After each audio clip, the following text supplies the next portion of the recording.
అంజు పాప స్కూల్ అయిపోయిన తర్వాత స్కూల్ గేట్ నుంచి బయటికి వస్తూ ఉంటే వెనకాలే ఆరు పాప అంజు పాపని అక్క అక్క అని ప్రేమగా పిలుస్తూ ఉంటుంది.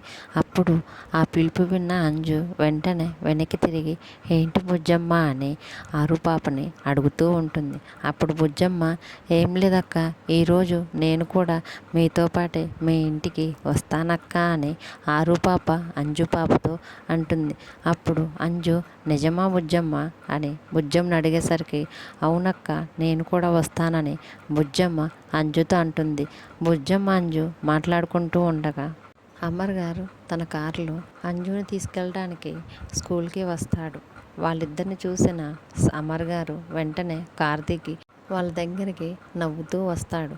అప్పుడు అంజు పాప అమర్ని చూసి డాడ్, ఈరోజు బుజ్జమ్మ కూడా మనతో పాటే మన ఇంటికి వస్తుందంట డాడ్ అని అమర్ గారితో చెప్పేసరికి అప్పుడు అమర్ గారు నువ్వు మాతో రావాలంటే నువ్వు మీ మేడంకి చెప్పాలి కదా, మరి మీ మేడంకి చెప్పావమ్మా అని బుజ్జమ్మని అడుగుతూ ఉంటాడు. అప్పుడు బుజ్జమ్మ చెప్పలేదు అని మీరే ఒకసారి మా మేడంకి ఫోన్ చేయండి అని బాగి నెంబర్ డయల్ చేసి అమర్ గారికి ఇస్తుంది.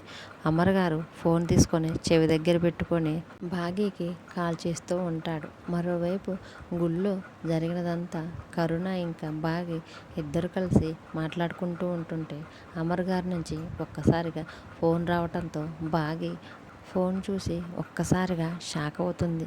అలా షాక్లో ఉన్న బాగిని చూసి కరుణ ఏంటి ఎందుకంతలా భయపడుతున్నావు, ఫోన్ చేసింది ఎవరు అని కరుణ బాగిని అడిగేసరికి ఫోన్ చేసేది మా ఆయనే అని అంటుంది. ఆ మాట వినగానే కరుణ ఎంతో సంతోషపడుతుంది.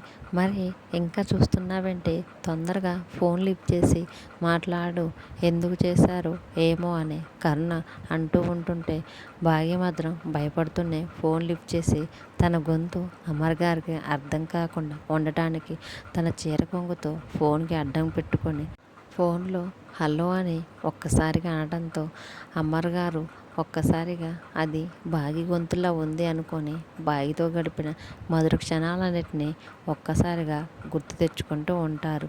మరి అమర్ గారు నిజంగానే బాగి గొంతుని గుర్తుపడతారా లేదా అనేది రేపటి భాగంలో చూడాలి. ఈ వీడియో కనుక మీకు నచ్చితే ప్లీజ్ లైక్ చేసి మన ఛానల్ని సబ్స్క్రైబ్ చేసుకోండి. Thanks for watching.